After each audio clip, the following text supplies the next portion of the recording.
have the opportunity to teach for Limmud again. I did so several years ago and really enjoyed it. Part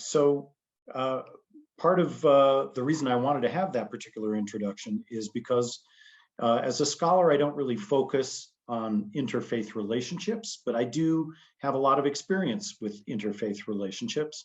And it's an issue of great moment in the Jewish community. So I wanted to be able to talk about it in a way that helps partners and parents learn different ways to reframe the issue so they can understand interfaith relationships, which I'll define in a minute, as opportunities as well as challenges, as opportunities for greater mutual understanding, for spiritual growth, and as opportunities to understand the complexities and the richness of Jewish identity, which transcends neatly drawn boundaries in terms of Western ideas of what is and isn't religion, what is and isn't culture, what is and isn't ethnicity. So I'm going to share my screen and take us through a little bit of a slideshow and talk our way through that, and then we'll have the opportunity to talk and to share questions and comments as well. So interfaith relationships, broadly construed, means what? What does it mean to you? That's the first question that we have to ask ourselves as we approach this issue. And one thing it can mean, and which I think we most commonly mean, is that it's two people from different faith traditions in a committed relationship. Seems pretty intuitive, but it could also be two people in a committed relationship, one of whom is rooted in a faith tradition and the other of whom has none. Because interfaith is a broad umbrella term that has to encompass the complexities of religious belief these days, or lack thereof. Now that Western ideas of what does and doesn't constitute faith adherence has been so broadened, and now that we've been through 3 or even 4 generations in which intermarriage amongst multiple faith traditions has become much more common, it's very possible that when we talk about an interfaith relationship, we might be talking about two people who are each interfaith, but in different faiths in a committed relationship. In other words, one partner could be a Jew and a Buddhist, the other partner could be a Muslim and a Christian, or come from those backgrounds. And there's a constant negotiation going on about how to approach, meld, and or distinguish between those traditions. And if there are children involved, how to make those children aware of those traditions in a way that is welcoming, educational, and that invites the child to develop their own religious identity. More and more, especially with the old joke of 2 Jews, 3 opinions, it could, in terms of Jewish identity, just be 2 people from the same faith tradition, but different denominations. You could even say any 2 Jews in a marriage is by default an interfaith relationship, or that any 2 people involved in any relationship is to a certain extent an interfaith relationship, because people are complex, ideas shift and change, identity develops, and therefore interfaith relationships really encompass more widely different kinds of couples than we might ordinarily or immediately think. Then the next question we have to ask ourselves is, what do we mean by Jewish? And if you're going to answer that question, of course, you have to ask yourself, what is Judaism? So if you go to the dictionary, and in my case, I consulted a few before coming to Merriam-Webster, there are a few definitions that show the complexity involved in just defining Jewish identity.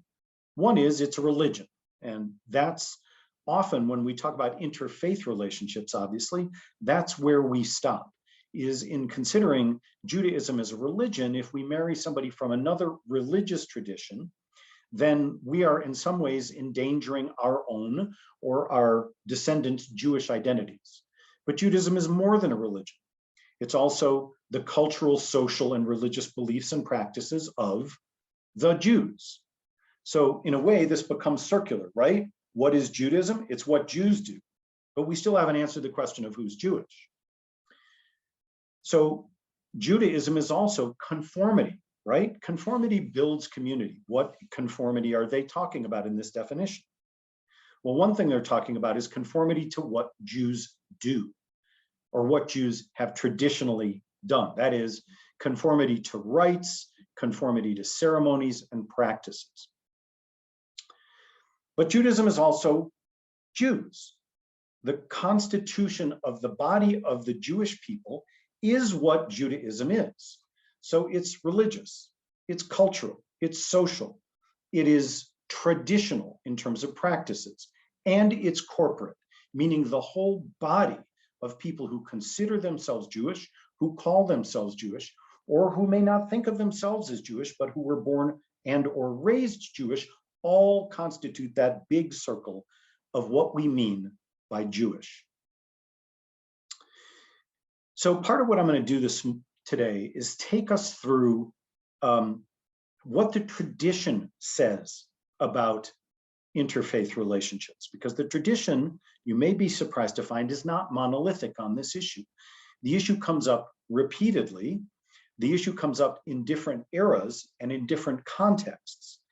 And one of the main ways that it comes up is in the story of the Erev Rav, the mixed multitude that escapes with the Israelites from Egypt during the Exodus, which we only read about really a few weeks ago. So the Erev Rav is usually translated as a mixed multitude. The idea is that when the Egyptians have had enough of the plagues, the torment, the destruction, the death of the firstborn, they say, go, take our gold and silver and go. And that a variety of other people leave Egypt with the Israelites. Who are those people? What is an Erev Rav? Well, as you might expect from Jewish tradition, there's not a monolithic answer about this. Exodus 12 verses 37 and 38 say this: the Israelites journeyed from Ramses to Sukkot. There were about 600,000 men on foot, besides women and children. A mixed multitude, an Erev Rav, went up with them, and also large droves of livestock, both flocks and herds. So this Erev Rav could be a multitude of different things. It could be idol worshipers, right? And that is one of the first ideas that the tradition defaults to, that when there's trouble down the road, when the incident of the golden calf happens, when the people complain in the desert, we missed the flesh pots of Egypt. Did you take us out of Egypt because there weren't enough graves there? That the people who are doing the complaining and the people who are encouraging the idol worship are the Erev Rav. Now note, there's no textual proof of this, but the idea is that this foreign admixture that sneaks out of Egypt opportunistically with the Israelites is the group that causes problems. And there are linguistic hints that this may be the case. There are Talmudic and Midrashic texts that assert this, that all the troubles that come to Israel in the desert can be traced, or most of them can be traced to the Erev Rav. And why? Because they were idol worshipers. However, the word Erev has a bunch of different meanings and cognates in other ancient Near Eastern languages that suggest these weren't just a bunch of opportunist magicians and sorcerers and ne'er-do-wells who ran out of Egypt because they had the chance. An Erev is a troop of some kind of military formation. And the suggestion is that Egypt, as a great power, had a great number of foreign mercenaries under its control. And that when the opportunity came for the Israelites to escape Egypt, the mercenaries escaped with them. When we see later battle scenes and how the Israelites, struggling just to survive in the desert, are able to prevail in battle, some see that as proof that there were mercenaries among them that helped them wage war successfully. Now, these would not be Israelites, they would be professional soldiers. Some say it's the Kesharim, the upright of Egypt, that people who saw that the Israelites worshiped the one true God celebrated the initial Passover with them, and then decided they wanted to become part of the Israelite people and escaped. That would make these people among the very first converts to Israelite religion. And this idea appears in rabbinic text as an idea in Exodus Rabbah, a book of midrashic stories, interpretations of biblical text, that the people who left Egypt, the Erev Rav, were composed of people who understood the Israelites' spiritual mission. In other words, these were people who wanted to be part of the spiritual community.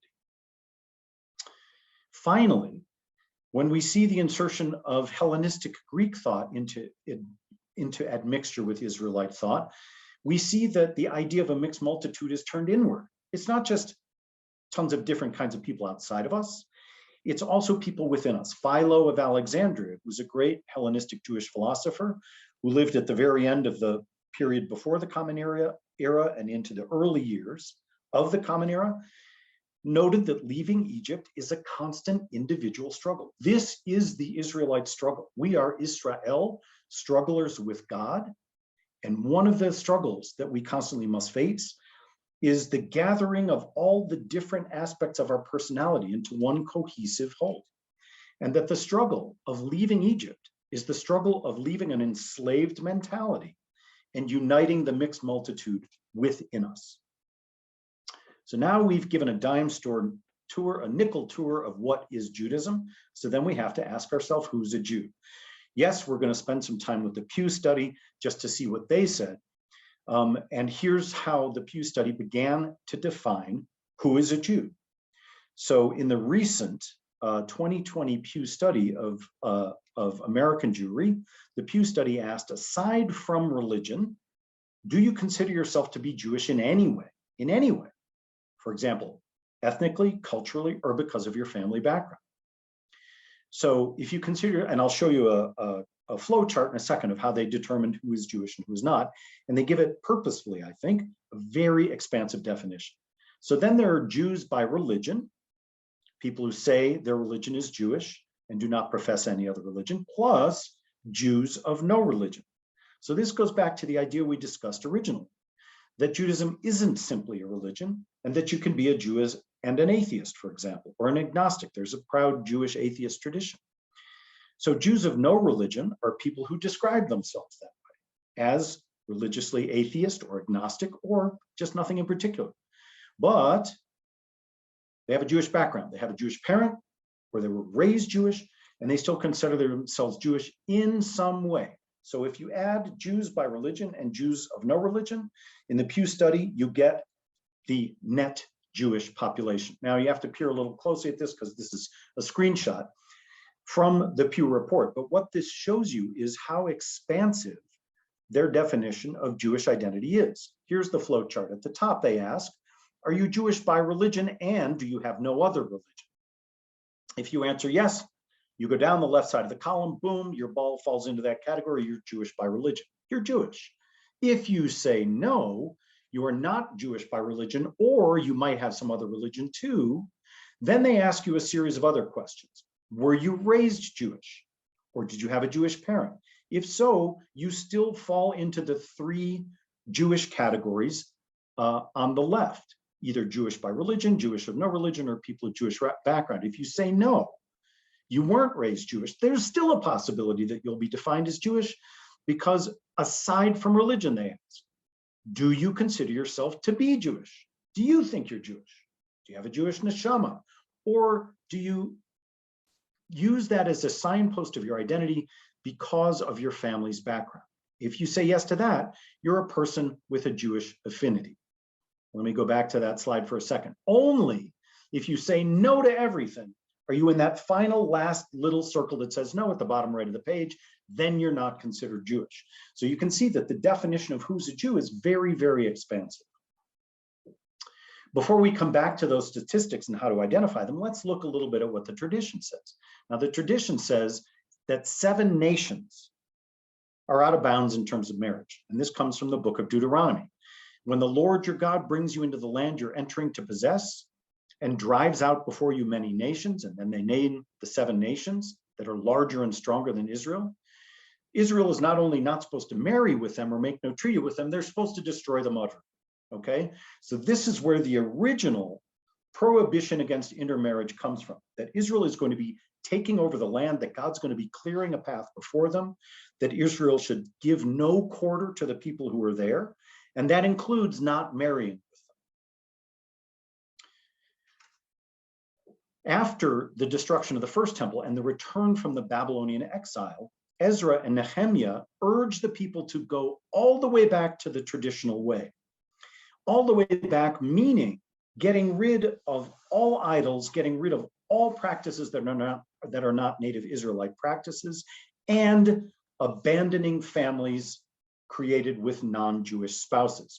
The book of Ezra says, then Ezra the priest stood up and said to them, you've been unfaithful. You've married foreign women, adding to Israel's guilt. Now honor the Lord, the God of your ancestors, and do his will. Separate yourselves from the peoples around you and from your foreign wives. Now, this may seem to be a return to traditional practice, but more and more scholars believe that this was an extreme position based partly on the trauma of having been moved off of sacred territory, having their sacred temple destroyed, and believing that only ultimate steps toward purification could redeem Israel in the sight of God. Here's more of what the tradition says. Here's the Babylonian Talmud, created in the first few centuries of the Common Era. What do they say about intermarriage? It's interesting, and it's not monolithic. It was stated that the prohibition against marrying the daughters of Gentiles was decreed on account of idolatry. The Gemara, the commentary on the Mishnah, which together forms the Talmud, the Gemara raises an objection, but the prohibition against marrying their daughters is prescribed by Torah law. And then they cite that text that I just read to you previously from Deuteronomy 7. The Gemara explains, by Torah law, intermarriage is prohibited. Intermarriage is prohibited only with the 7 Canaanite nations, but intermarriage with the other nations of the world is not prohibited. But then the students of the 2 great rabbinic schools that contended with each other in many books of the Talmud, the schools of Shammai and Hillel, both came, and they don't often agree, but they both came and said, no, intermarriage is prohibited even with other nations. So what we see here is a gradual narrowing and defining of tradition to exclude the admixture of Israelite people with other peoples. But the tradition is still not monolithic. And if you look at the book of Ruth, which some say was written as a response to the extreme reforms of Ezra, you see not only that intermarriage is going on, but that intermarriage results in the birth of, or happens to, is chosen by some of the leading biblical characters, like Moses, who marries Zipporah, a Cushite woman, like Joseph, who marries an Egyptian woman, and like Ruth, who tradition holds is the grandmother of King David and the foremother of the Davidic line. Her famous line in the book of Ruth, when her mother-in-law Naomi says to her, you go your way and I'll go mine, because Ruth's husband, Naomi's son, has died, Ruth says no. Ruth says, do not urge me to leave you or turn back from following you. For where you go, I will go, and where you lodge, I will lodge. Your people shall be my people, and your God, my God. This is Ruth choosing not to go back to her ancestral people and choosing rather to go with Naomi into Israelite territory, to embrace Israelite religion and to make the Israelite God her God. And of course, this is something that's envisioned over and over again in visual art.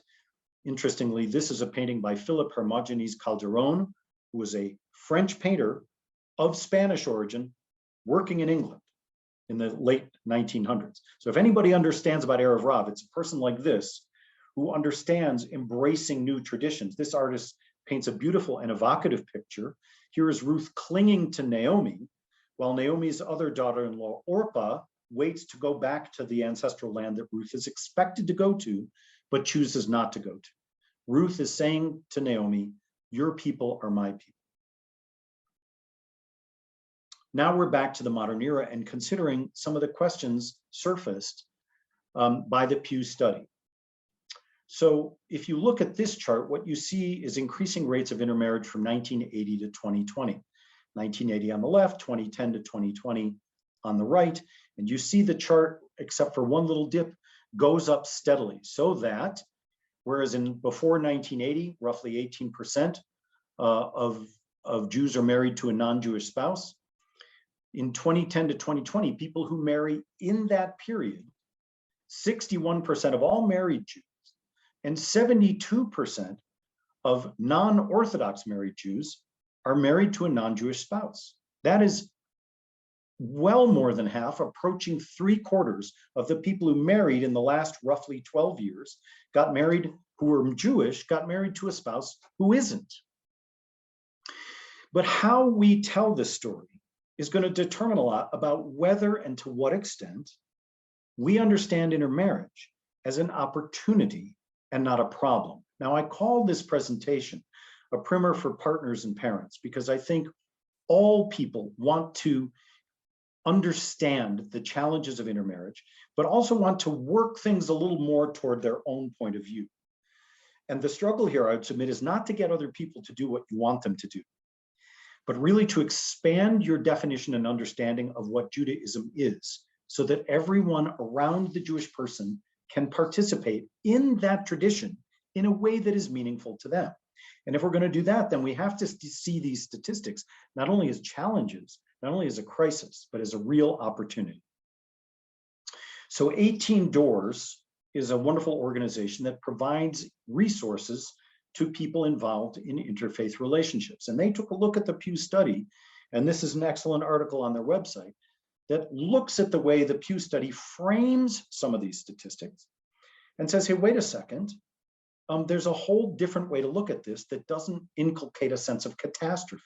So for example, in this chart, the Pew headline is, intermarried parents are much less likely to be raising their children Jewish. If you look at this chart, you'll see that overall, people who are Jewish by religion raise 60% of their kids are being raised Jewish. And if you go down the chart, you see that 93% of people whose spouse is Jewish and who are Jewish by religion are raising their kids Jewish. But people who are Jewish by religion and whose spouse is not Jewish, only 28% of their children are being raised Jewish by religion. But if you look across this chart, and if you add up all the statistics at the bottom line that shows a non-Jewish spouse, how many kids are being raised at least partly Jewish, the number is 70%. This means that the vast majority of intermarried parents are raising their children with some sense of Jewish identity and some level of Jewish knowledge. So 18 Doors says, hey, instead of saying intermarried parents are much less likely to be raising their children Jewish, what if you said the majority of Jews married to people of a different background raise their children Jewish? It's the same statistics, it's a radically different story. And it's a less alarmist story. It's a less cataclysmic story. It's a more hopeful story because it shows, it demonstrates that even people with non-Jewish partners are developing relationships in which consciousness, education, and propagation of Jewish identity is not only possible, but it's happening. And it's happening in most of the homes. Here's another example. Among Americans, now this is a Pew statement that isn't entirely hopeless, but as you'll see, 18 Doors gives it an even more hopeful spin than the Pew Center does. Pew Center says, among Americans with one Jewish parent, young adults are more likely than older generations to identify as Jewish today. Okay, that's kind of hopeful. That's reflecting a sociological fact that early in the 20th century, people who left the Jewish faith, it really was more important to them to emphasize and live their American identity than their Jewish identity. But that as time has gone on, a reclamation of Jewish identity has become more and more important to younger people. So 18 Doors says, hey, instead of saying among Americans with one Jewish parent, young adults are more likely than the older generation to identify as Jewish, you could say, follow me closely here, it's a little convoluted, more than 2 times as many people with one Jewish parent between the ages of 18 and 49 identify as Jewish than those ages 50 plus. You see clearly the division here between generations of older generations that didn't want to be burdened by Jewish identity, and typically speaking, younger generations that want to reclaim that. You could also say a majority of people who grew up Jewish and are married to somebody who's not Jewish still identify as Jewish. Again, a majority of people who grew up Jewish and are married to somebody who's not Jewish still identify as Jewish. Now, why am I telling you all this? It's partly so that you can understand that the relationship has different resonances. The relationship to Judaism, that is, has different resonances and different meanings depending on how you interpret the statistics.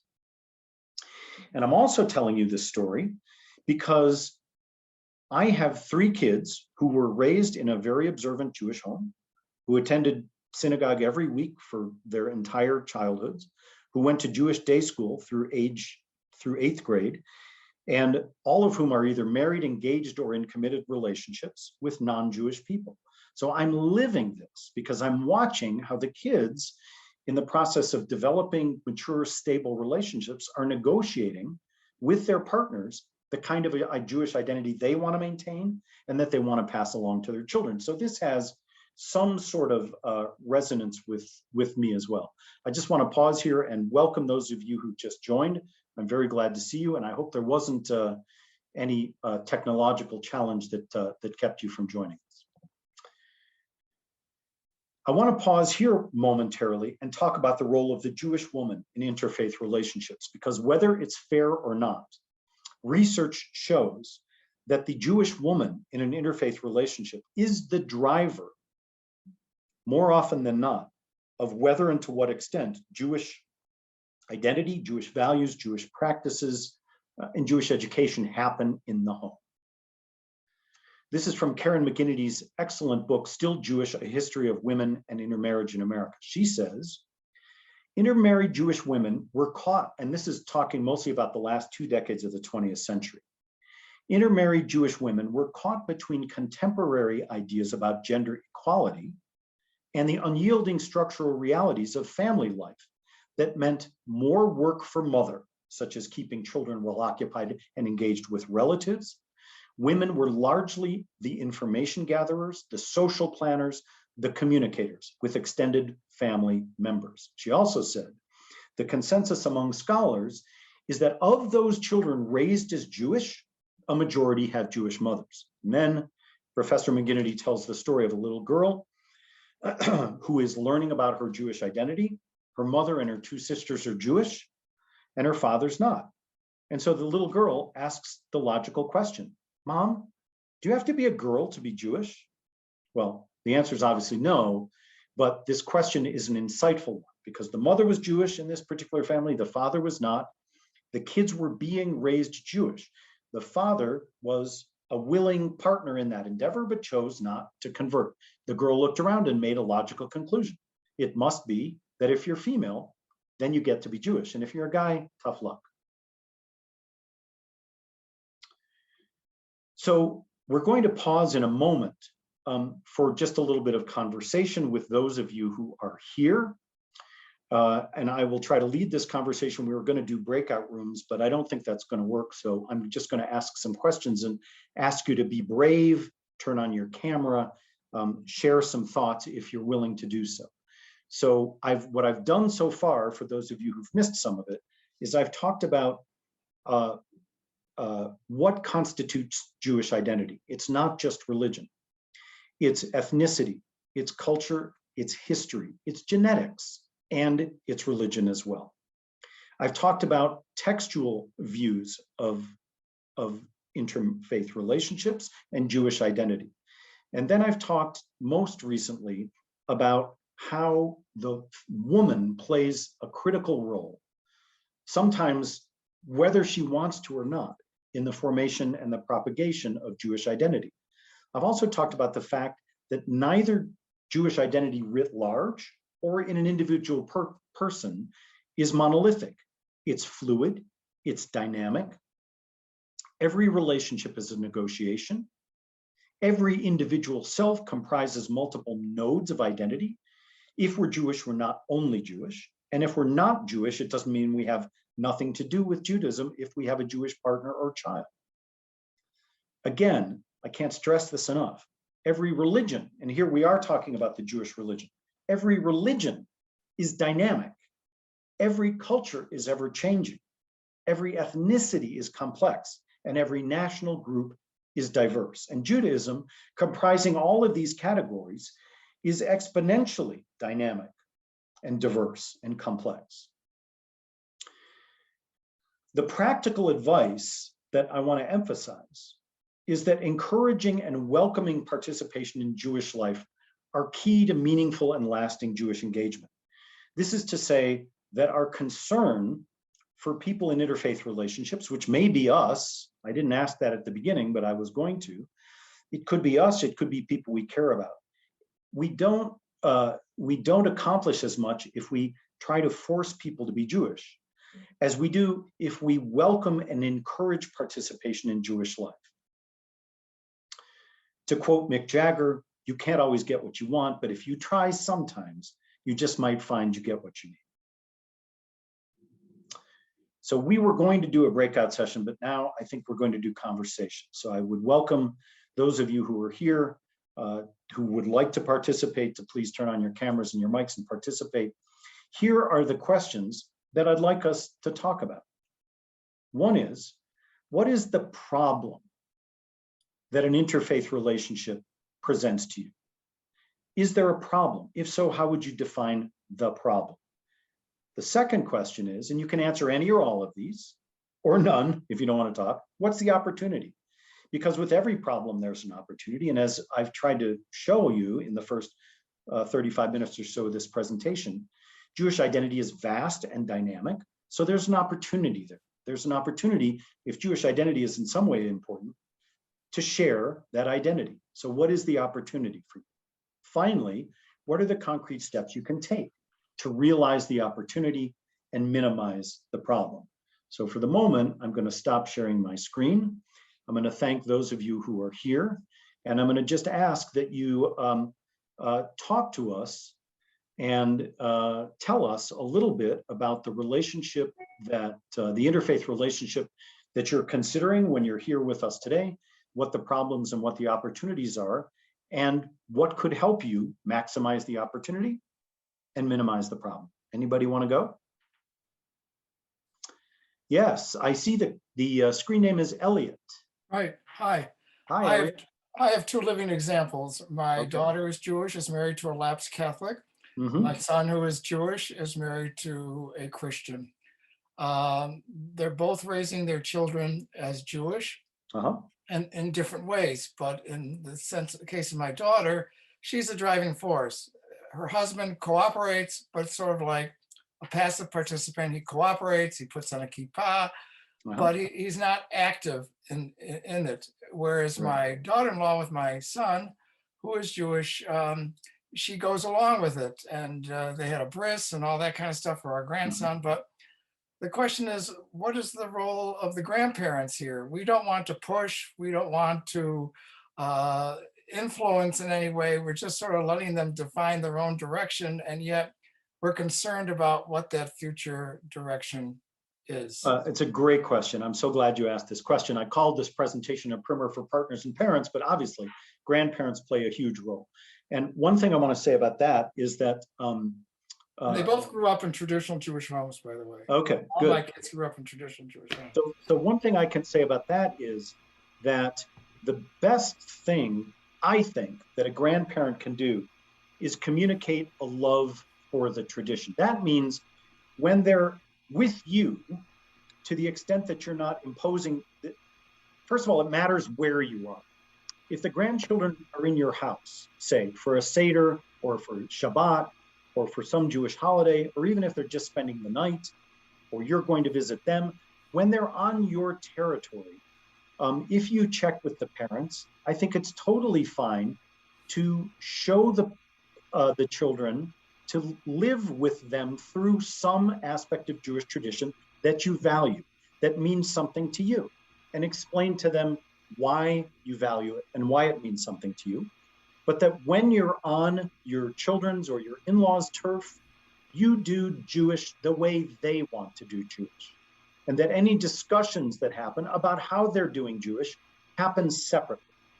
So that what the grandchildren experience is your love of Judaism and your respect for your children.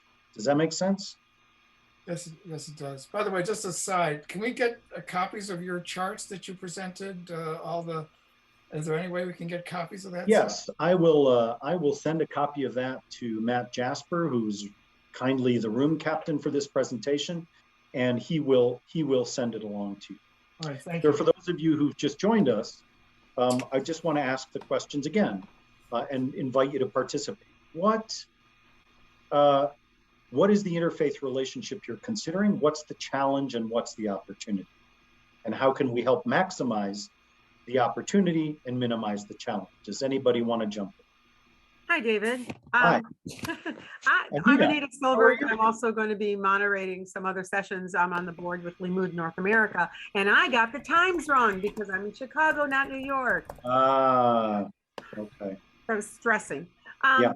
So yeah, my daughter is engaged to and will be marrying a gentleman this fall who is not Jewish, and you know, it's been a challenge. I think that being a Jewish professional and talking the talk, you know, is one thing to know about the changes within the Jewish community, and then it's another thing when your daughter comes home with this lovely young man. Right. I think the challenge that we've been having as a family, or just between us and our daughter, is there's landmines out there that we don't know where they are, and then you step on one. Sure. And I think my daughter is, I mean, you know, my daughter. I think my daughter is bending over backward to make sure that her fiance is not uncomfortable, that he is always comfortable with their choices, and in so doing, she's like eliminating anything Jewish from the wedding. Okay. So and this is painful for you. You know, more so for my husband than me. It's been frankly, she's never dated a Jewish guy. All those years of Schechter. She's never dated a Jewish guy. None of my children have ever dated Jewish partners. Painful is not the word. Challenging is the word. Yeah. Want to make sure the lines stay open. Right. So part of so here's what I'll say about this. Weddings are really, you know, when you talk about landmines, I mean, weddings definitely have that aspect to them because there are more than one family involved. Yes. There's great traditional emphasis placed on everything that happens from one tradition or the other, or from none. And these memories are burned into everybody's consciousness. So whatever happens is going to be remembered by everybody. Yes. And whatever happens is going to indicate something about the tradition that is pushing for its own inclusion. Yeah. And usually not in a positive way. So my two daughters, one just got married to a non-Jewish partner last September. Another is getting married in August. And I performed the first ceremony, and I'll be performing the second one as well. So what here are two things that I've done that I think might be helpful, and then we're sort of running out of time, so I'm going to go back to my concluding thoughts. So one thing that I would suggest is that you really delve into some resources, some of which I'm including at the end of this presentation, about different ways to do interfaith weddings. And see if your daughter is open to looking at some of those things, because there might be things that she's willing to consider rather than shutting the door. The other thing that you can do is to consider adding some elements to the wedding that embrace Christian tradition, if that's the tradition of the other partner, but that do so in Hebrew. For example, it's one thing that people often do, not often, but that I have seen done, is the Lord's Prayer in Hebrew and English, because the Lord's Prayer does not mention Jesus, but the Lord's Prayer, if you read each phrase, contains wording that is familiar to anybody who's picked up a Siddur or a Torah or a Tanakh. So those things might begin to make your daughter more comfortable, but in the end, you have to honor that. If she says she doesn't want any Jewish things, that you have to honor that and focus your relationship to Judaism not on your children, but on your grandchildren. Yes, yes, yes. Ziva, I see you there. Do you want to say anything before we, is there anything you want to share? Yeah, I was just thinking, so I'm Jewish, my husband is not. We've been married for 7 years, and in November, he decided he wanted to convert. I have always told him, you don't have to, you absolutely do whatever makes you feel comfortable. He was raised like without any, like culturally Christian, because, his parents were at one time Methodists and they celebrate Christmas and Easter. But he wants to convert because I'm so excited about my Judaism, because I do all the holidays and I prattle on endlessly about them. And he wanted to be a part of that side of my life. And I just think that's where the strength of interfaith relationships comes from, is my Judaism doesn't depend on my partner, it depends on me. And even if my partner were Jewish, if he didn't care, it doesn't change the way I feel. Right.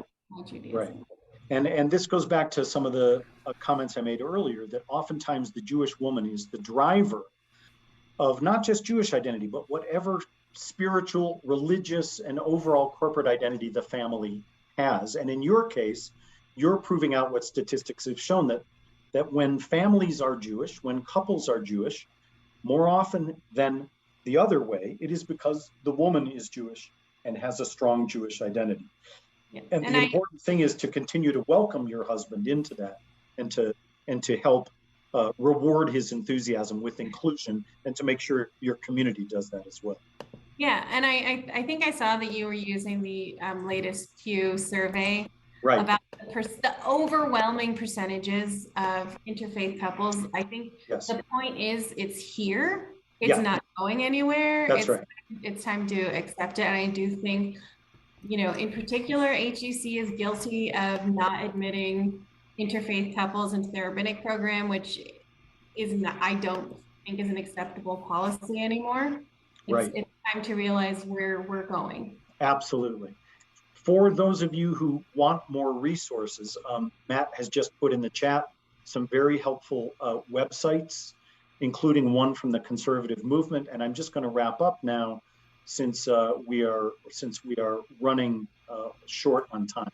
So I'm just going to conclude by sharing some concluding thoughts with you.